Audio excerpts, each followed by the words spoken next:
Bon, Corentin, on sort d'un film qui s'appelle Barbie. Oui, Alors, un thriller noir. Un thriller noir, un thriller suspense, un truc vraiment très dark. Avec le Batman. En noir et blanc d'ailleurs.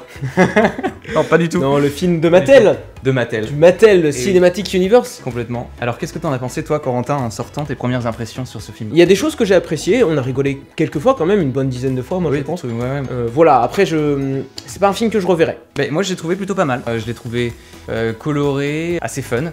J'ai trouvé que le côté film à sketch et le côté too much fonctionnaient vraiment très bien. Ouais.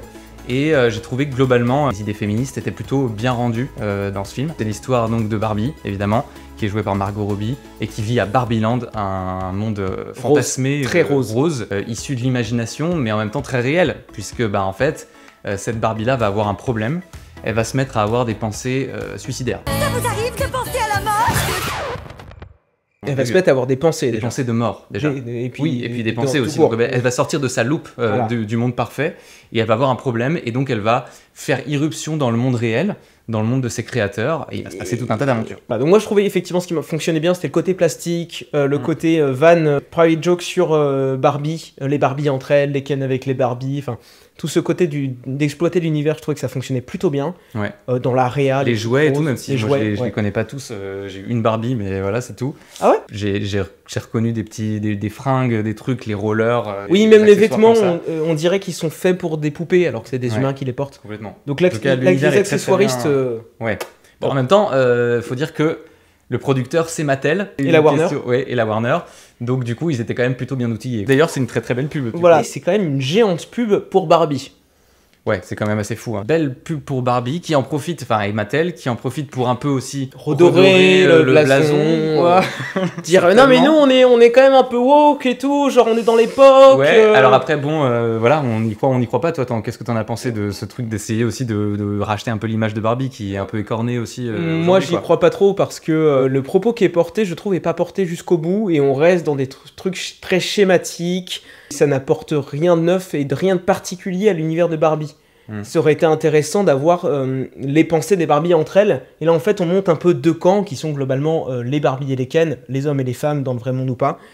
Et au lieu d'avoir des personnages individuels qui réfléchissent à leurs conditions, si dans ce cas-là, si tu portes un propos dans ta marque, peut-être que c'est intéressant d'utiliser les spécificités de ta marque pour proposer une vision autre. Tu vois ce que je veux dire? Le personnage d'Alan, par exemple. Ouais, bah moi je trouvais que c'était un personnage super intéressant. Donc Alan, en fait, c'est un des personnages qui en fait qui vit dans le monde des Barbie, dans Barbieland, mais qui n'est ni Barbie ni Ken. En gros, c'est un mec qui, excusez-moi, j'ai un appel.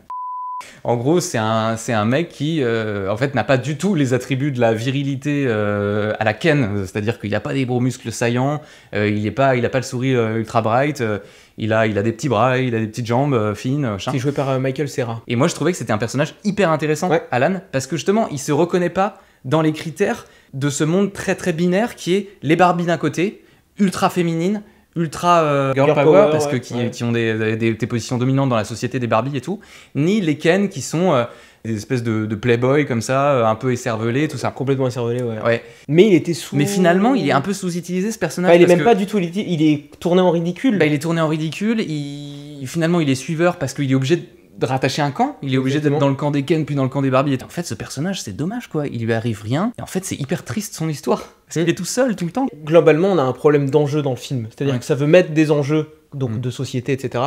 Sauf que ça confond le vrai monde et Barbieland, où finalement les humains agissent un peu comme, enfin, changent d'attitude sans vraiment de raison, sans cause-conséquence. Moi, ça m'a perdu un peu dans l'histoire. En fait, il y a un côté fable, il y a un côté conte, un petit peu, qui fait que les personnages ils ont une ligne de conduite et ils s'y tiennent, donc ils n'ont pas énormément de profondeur. En fait, les gens du monde réel ont aussi une seule ligne de conduite, ou alors parfois changent de ligne de conduite comme ça, en snap.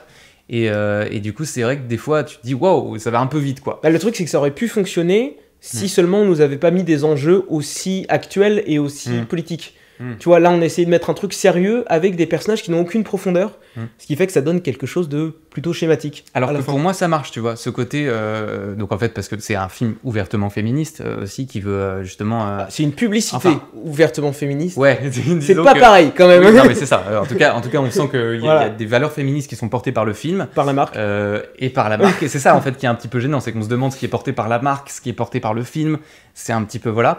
Mais en tout cas, je trouve qu'il y a certaines scènes qui marchent très très bien. Notamment des scènes quand Barbie arrive dans le monde réel et qu'elle se rend compte qu'en fait là, elle venait d'un monde où les femmes étaient au pouvoir, étaient affranchies des dictates, et là elle se retrouve objectifiée, complètement Je dirais même pas affranchie des dictats. par les mecs. Je dirais, elles viennent d'une société matriarcale, elles vont dans une société patriarcale. Oui, c'est ça. C'est ça, c'est même Donc, pas... en fait, son monde change complètement, et moi je trouve que ça c'est très très réussi. Ken, lui, qui arrive d'une société où en fait il court après Barbie parce qu'il n'existe que en fonction de Barbie. Dans le regard de Barbie. Il arrive dans un monde où en fait les hommes sont au pouvoir totalement, et lui du coup il hallucine quoi. Et donc il se dit mais mon Dieu, mais c'est le paradis forcément pour lui.